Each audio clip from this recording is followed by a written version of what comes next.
You've scrolled past them 1,000 times, the names without profile pictures, the accounts that never update, the people who like but never post. They're there, watching from the margins of your feed, present but invisible. And if you're honest, you've wondered about them.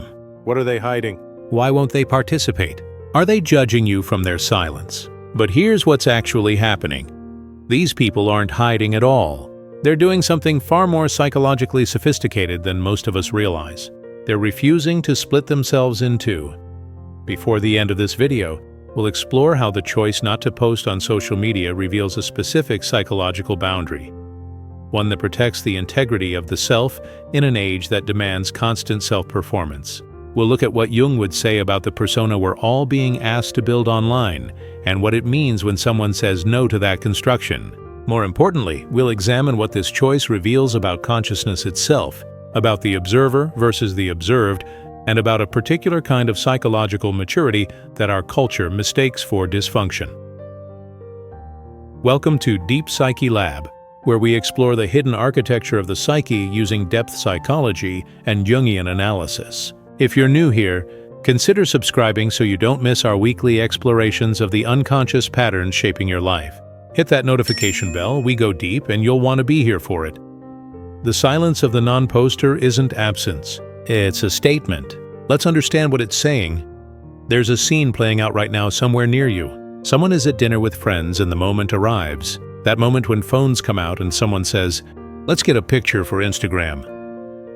Everyone arranges themselves, adjusts their expression, performs the ritual of the group photo, and then someone in that group, maybe you, experiences a small internal contraction. Not quite resistance, not quite discomfort, but something. A subtle pulling away. A sense that something is being asked of you that you're not willing to give. That contraction is your psyche trying to tell you something important. Jung spent his career studying what he called the persona, the mask we wear in public, the face we show the world. The word comes from the Latin term for the masks worn by actors in ancient theater, and Jung chose it deliberately. The persona isn't fake exactly. It's necessary. It's how we navigate social reality without overwhelming others with our full, complex, often contradictory inner life. You have a work persona, a family persona, a friend persona. These aren't lies. They're adaptive functions of the ego, helping you survive in different social contexts. But here's what Jung noticed in his clinical practice.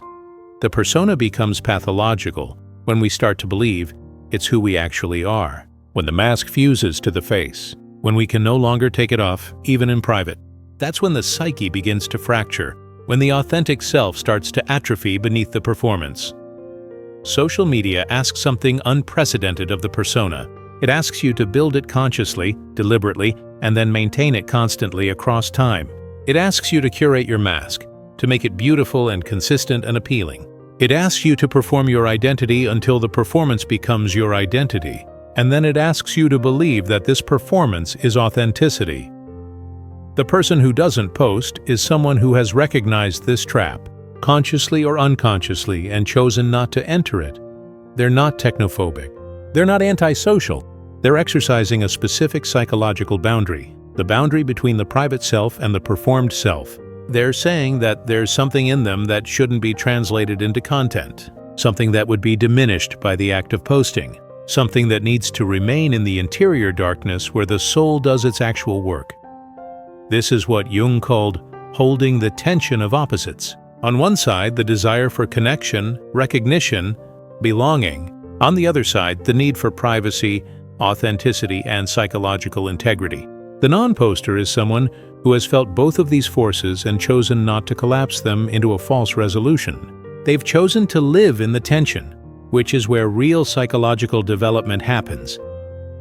Think about what posting actually requires at the psychological level. First, you have to observe your life as if from outside it. You have to split yourself into the one who experiences and the one who documents the experience. You're at a concert, but part of you is already composing the caption. You're having an emotion, but part of you is already framing it for public consumption. You're living your life, but you're also directing the movie of your life.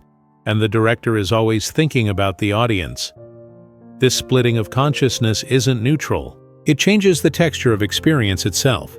The observed life becomes different from the lived life. The documented moment becomes different from the felt moment. And over time, the person who is always preparing their experience for presentation begins to lose touch with the person who simply experiences. The non-poster refuses this split. They want their consciousness whole and present, not fractured between living and performing. They want to feel their feelings without simultaneously packaging them. They want to be at the concert, not at the concert while also managing their digital persona's attendance at the concert.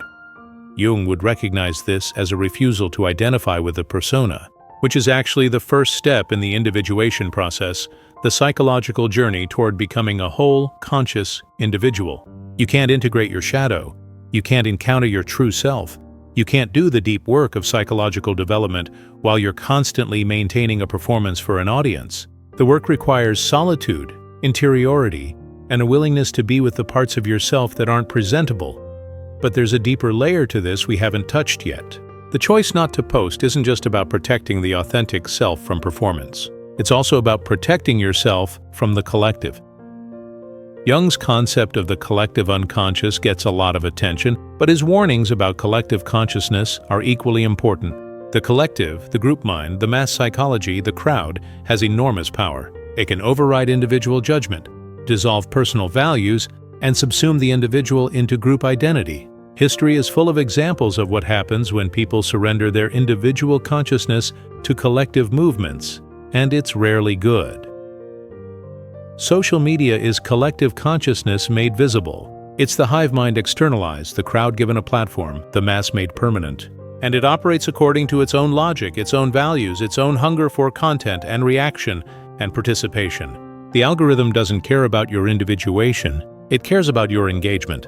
It wants you to feed it, to serve it, to let it shape your consciousness into whatever form generates the most interaction. The person who doesn't post has recognized, at some level, that participating in this system requires surrendering something essential. It requires letting the collective determine what matters, what's worth sharing, what's real. It requires adopting the values of visibility, performance, and quantified validation. It requires believing that your life becomes more real when it's witnessed, that your experiences matter more when they're documented, that your identity is constructed through the reflections you receive from others. This is exactly what Jung warned against. He believed that individuation, becoming a whole, conscious individual, requires separating yourself from the collective, at least temporarily and psychologically, not in arrogance or superiority, but in honest self-inquiry. You have to step back from the crowd to hear your own voice. You have to withdraw from collective participation to discover what you actually think and feel and value, as opposed to what the collective tells you to think and feel and value. In Man and His Symbols, Jung wrote about the danger of losing yourself in the collective, of becoming so identified with group consciousness that you cease to exist as an individual. The person who doesn't post is someone who has felt this danger, who has sensed that their individual consciousness could be absorbed into the collective feed, dissolved into the endless scroll of other people's performed lives. They're choosing individual consciousness over collective participation, and in our current moment, that's becoming an increasingly radical act. Let me show you what this looks like in mythological terms, because the archetypes always reveal what's happening beneath the surface of cultural behavior.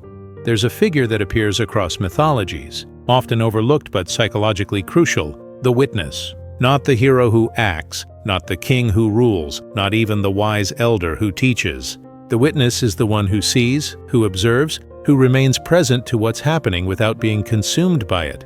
In Hindu philosophy, this is the Psyche, the observing consciousness that watches the play of life without getting entangled in it. In Greek myth, it's sometimes embodied in figures like Mnemosyne, the goddess of memory, who observes and remembers but doesn't interfere. The witness isn't passive in a weak sense. They're active in their observation. They're choosing to see rather than to act, to receive rather than to project, to hold space rather than to fill it. And in that witnessing, they maintain a kind of consciousness that's different from participatory consciousness. They see the whole picture because they're not inside the frame. The person who doesn't post is activating the witness archetype. They're choosing to observe the theater of social media rather than to become actors in it.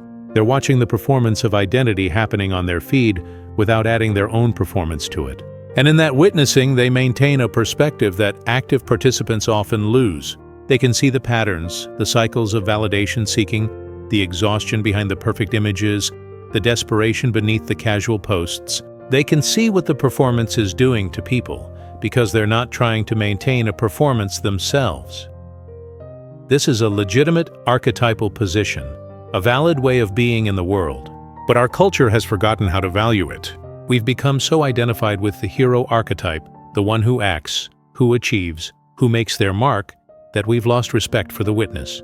We call them lurkers, voyeurs, passive consumers. We treat observation as inferior to action, silence as inferior to speech, privacy as inferior to visibility. But Jung knew that consciousness requires both. You need the hero who acts in the world, yes, but you also need the witness who observes the world, who maintains the perspective that allows for reflection, integration, and genuine understanding. Without the witness, you get all action and no meaning, all performance and no substance, all content and no consciousness. The non-poster is keeping the witness alive in a culture that wants everyone to be heroes in their own story, constantly broadcasting their achievements and adventures and insights. They're maintaining a mode of consciousness that's increasingly rare and increasingly necessary. And here's where it gets even more interesting, because there's a shadow side to all of this that we need to acknowledge. If this perspective is resonating with you, if you're finding yourself rethinking the silence of those who don't post, take a moment to like this video. It helps others find this content, and it tells me that this depth is what you're looking for. All right, let's go deeper. Not everyone who doesn't post is operating from psychological health. Some people are paralyzed by fear, not empowered by choice. Some are withdrawn from legitimate connection, not protecting authentic selfhood. Some are avoiding community because they can't handle vulnerability, not because they're preserving integrity. The shadow of the non-poster is isolation masking as discernment, avoidance masking as boundaries, and fear masking as wisdom. This is important because Jung always insisted on looking at both sides of any psychological pattern. The choice not to post can come from individuation, from a genuine refusal to split the self or serve the collective. But it can also come from what Jung called a negative inflation, an identification with being special, being above the fray, being too sophisticated for the masses who waste their time on social media. That's not consciousness. That's the ego defending itself through superiority. So how do you know which one you're dealing with in yourself? Jung's test was always the same. Look at the feeling tone. If your choice not to post comes with a sense of peace, groundedness, and genuine freedom, if you feel more yourself because of it, more connected to your inner life, more present to your actual experiences, then you're probably operating from a healthy place. You've found a boundary that serves your psychological development.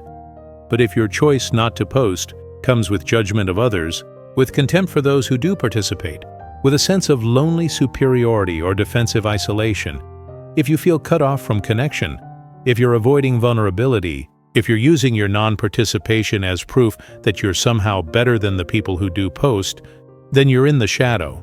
You're not protecting yourself. You're imprisoning yourself. The difference is subtle but crucial. Healthy boundaries feel like breathing room. Shadow avoidance feels like holding your breath. There's also a middle path that Jung would recognize immediately. The person who maintains an account but posts rarely, thoughtfully, without the compulsive need to document everything. This person has integrated both sides. They can participate when it serves genuine connection or expression, but they're not enslaved to the platform. They haven't rejected the collective entirely, but they haven't been absorbed by it either. They've found what Jung called the transcendent function, the ability to hold opposing forces in creative tension rather than collapsing into one side or the other. This is actually the goal of all psychological development according to Jung, not to resolve tensions by choosing one side, but to hold them both and allow something new to emerge from that holding. The person who can choose when to be visible and when to be private, when to share and when to withhold, when to perform and when to simply be. That person has achieved a level of conscious choice that most of us are still working toward. Let's look at what happens in relationships, because that's where this pattern reveals its full complexity. You're building a friendship with someone new, or maybe developing a romantic connection, and you realize they don't post. There's no documentation of their life, no archive of their experiences, no public performance of their personality. And something in you gets suspicious. What are they hiding? Why won't they let you see their life? Are they actually who they say they are? This reveals our cultural assumption that the real self is the documented self, that authenticity requires visibility, that you can trust someone only if you can surveil their public persona. We've started to believe that privacy equals deception, that what's not shared must be shameful, that legitimate identity requires public performance. But Jung would say this is backwards. The private self isn't less real than the public self. It's more real. The interior life isn't what you're hiding from the world. It's where you actually live. The person who shares everything publicly isn't more trustworthy or more authentic. They might be more comfortable with performance, or more desperate for validation, or more skilled at managing their image. But that has nothing to do with who they are when no one's watching, which is the only version that ultimately matters. The person who doesn't post is asking you to know them through direct experience rather than through their curated content. They're asking you to trust the face-to-face encounter, the conversation over coffee, the time spent in actual presence rather than digital presence. They're asking you to build intimacy the old way, slowly, through accumulation of shared moments, through vulnerability that happens in private rather than in public. This is harder. It requires more patience, more direct engagement, more tolerance for not knowing everything immediately. You have to let the person reveal themselves at their own pace instead of scrolling through their archive to learn who they are. You have to risk actual intimacy instead of the pseudo-intimacy of knowing someone's favorite books and travel destinations and political opinions before you've had a real conversation. But this is also deeper. The relationship you build with someone who doesn't perform their identity online is a relationship with something more substantial. You're connecting with the person beneath the persona because they haven't built the persona in the first place. You're encountering their actual self rather than their managed image. And while that might be slower and less predictable, it's also more likely to be genuine.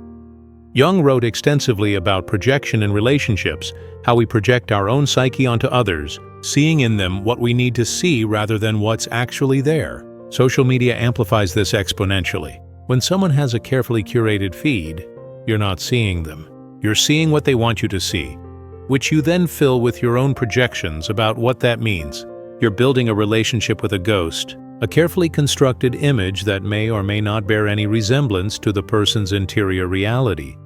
The person who doesn't post short-circuits this entire dynamic.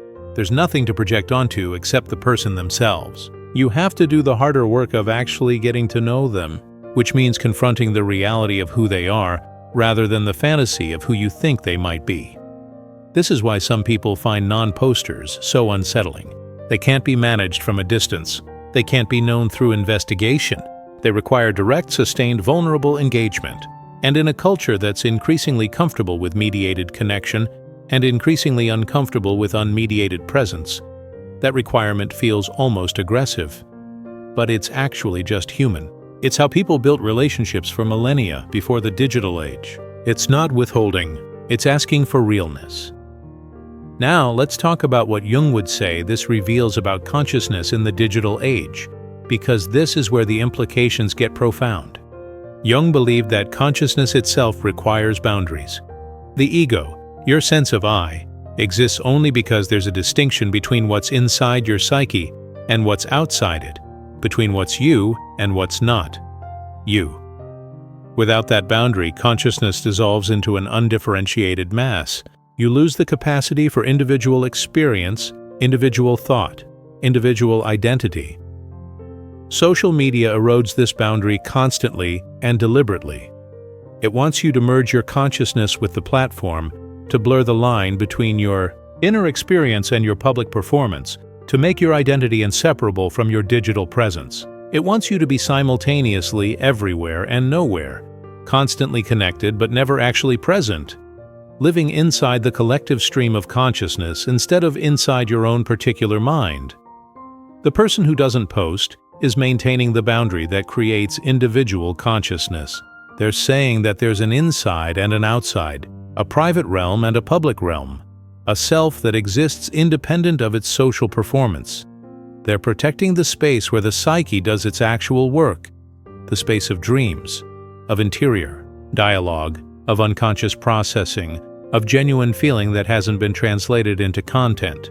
Jung spent years in what he called his confrontation with the unconscious, documented in the Red Book. This was a period of intense interior work, where he withdrew from much of his public life and descended into his own psyche to understand the forces moving beneath consciousness. He didn't document this for an audience. He didn't share it in real time. He didn't translate his most intense psychological experiences into content for others to consume. He kept it private, held it inside, let it work on him in the darkness of his own interiority. That privacy wasn't selfish. It was necessary. Some psychological processes can only happen in solitude. Some insights can only emerge in silence. Some transformations require that you not be performing for an audience, not even the imagined audience inside your own head. You have to be alone with yourself, genuinely alone, without the constant awareness of being observed or the constant urge to document. The person who doesn't post is protecting this space. They understand, consciously or not, that some parts of life are diminished by being shared, that some experiences need to be held in private to maintain their transformative power, that consciousness itself requires refuge from constant visibility. This is what Jung meant by the temenos, the sacred precinct, the protected space where psychological work can happen. In ancient times, the temenos was a physical location, often a temple or a grove, marked off from ordinary space. Inside the temenos, different rules applied. It was where ritual happened, where transformation occurred, where the divine could be encountered.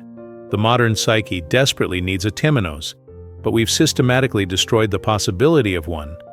We've made everything visible, everything shareable, everything subject to comment and judgment and quantification. We've convinced ourselves that what's not shared doesn't count, that what's not visible doesn't matter, that what's not documented didn't really happen.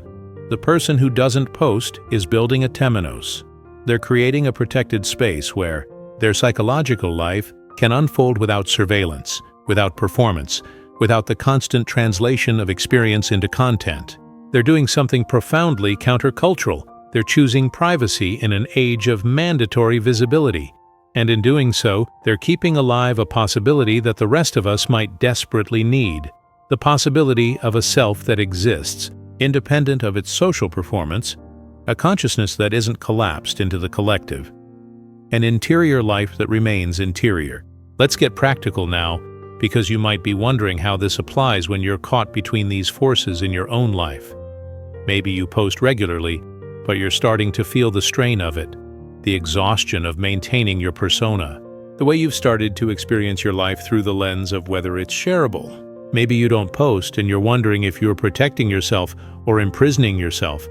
Maybe you're somewhere in between, posting occasionally but feeling increasingly conflicted about it.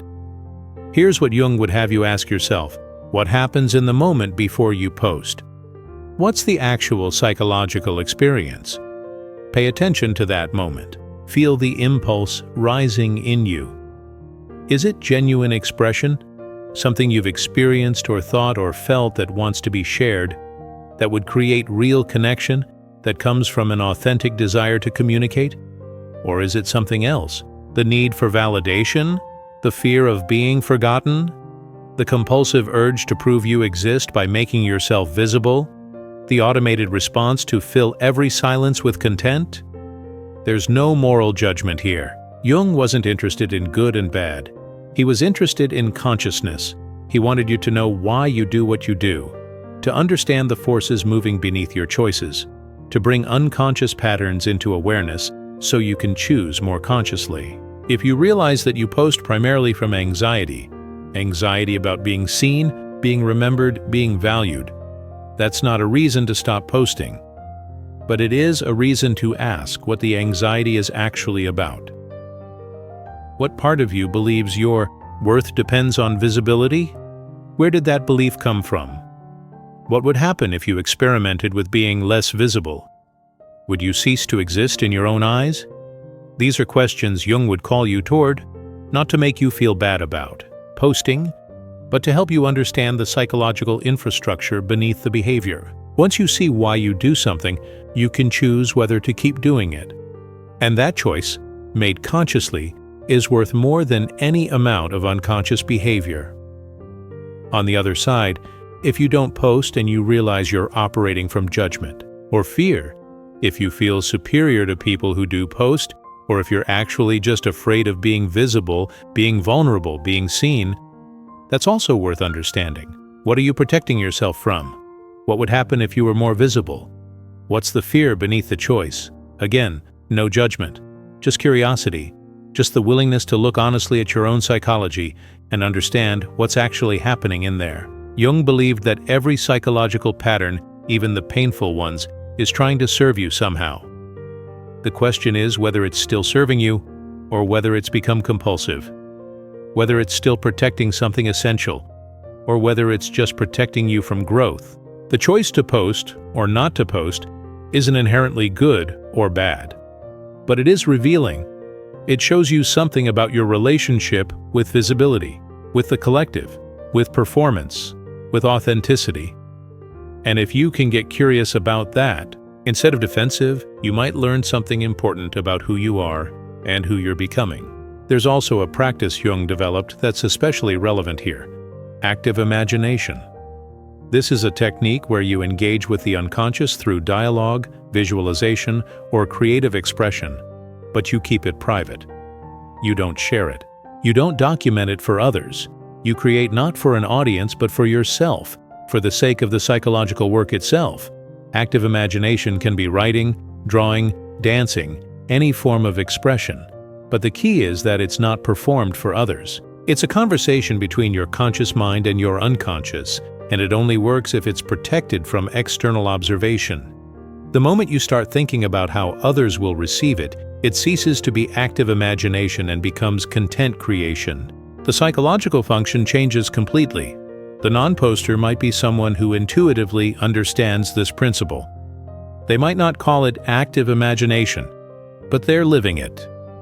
They're keeping a space in their life that's just for them, just for their own psychological development, just for the conversation between their conscious self and the deeper layers of their psyche. This is rarer now than it's ever been, and it's more necessary than it's ever been.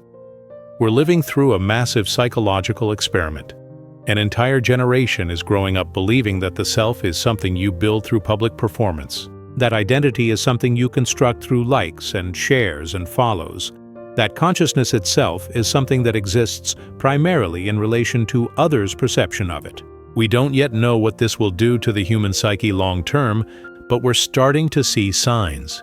Increased anxiety, increased depression, increased feelings of inadequacy and emptiness, increased difficulty with solitude, increased inability to be present without documenting the presence. The person who doesn't post might be a kind of control group in this experiment. They're showing us what happens when you don't collapse your identity into your digital performance, when you maintain the boundary between private and public, when you choose individual consciousness over collective participation.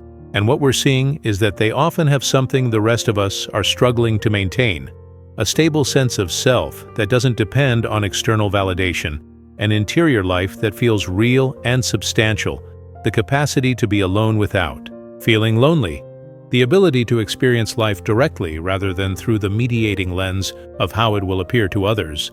This doesn't make them better than people who post, but it does suggest that they're protecting something important, something the rest of us might need to learn to protect more carefully. Jung's great insight was that psychological health requires holding opposites in tension, not choosing one side over the other, but maintaining both, allowing them to work on each other, letting something new emerge from their interaction. Applied to this question, it means you don't have to choose between total visibility and total privacy, between constant sharing and complete withdrawal, between performing for the collective and isolating yourself from connection. You can be someone who posts when it serves genuine expression and genuine connection, but who also maintains a rich private life that never gets documented. You can be someone who participates in the digital collective when participation is meaningful, but who also protects time for solitude, for interior work, for experiences that remain unshared. You can be someone who understands the value of both the performance and the reality beneath the performance, who can move between them consciously rather than collapsing one into the other. This is integration, which is what Jung believed all psychological development aims toward. Not perfection, not choosing the right side, but consciously holding the complexity, maintaining your awareness of the multiple forces at play, refusing to let any single force dominate your entire psyche. The person who doesn't post might be further along in this integration than they realize. They've already done the hard work of separating from the collective pressure to perform. Now the work might be to make sure that separation doesn't become isolation, that the boundary doesn't become a wall, that the protection of the interior life doesn't prevent genuine exterior connection. And for those who post constantly, the integration work goes the other direction, toward reclaiming privacy, toward rebuilding the boundary between performed identity and actual identity, toward rediscovering what it feels like to have experiences that you don't immediately translate into content. Both directions lead toward the same place, a conscious, integrated self that can choose when to be visible and when to be private, when to share and when to withhold, when to perform and when to simply be. This is the psychological maturity that the digital age desperately needs, but rarely encourages. Here's what we've explored. The choice not to post on social media isn't absence. It's a specific psychological boundary that protects the integrity of the self from collapsing into constant performance. It's the maintenance of individual consciousness in an age that pushes toward collective absorption. It's the activation of the witness archetype rather than the hero. It's the creation of a temenos, a protected space where genuine psychological work can happen away from the gaze of others. And it's the refusal to believe that your existence requires visibility, that your experiences need documentation to be real, that your identity is built through public performance rather than private development. The person who doesn't post on social media is teaching us something essential about consciousness itself, that it requires boundaries, that some experiences need darkness to grow, that the self you are when no one's watching is the self that actually matters. If this perspective has shifted something in you, if you're seeing the silence of non-posters differently now, or if you're reconsidering your own relationship with digital performance and private life, drop a single word in the comments that captures what you're feeling right now. Just one word, whatever comes up. Thank you for going this deep with me today.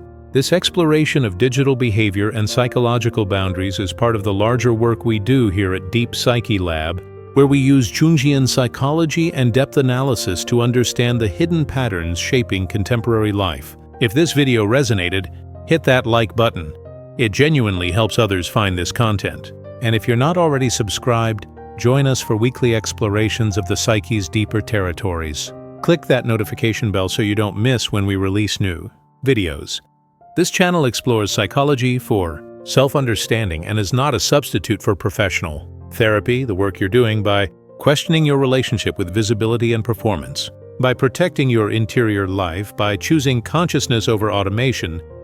That work matters. Not just for you, but for the preservation of something essential in human psychology that's under threat right now. Keep going.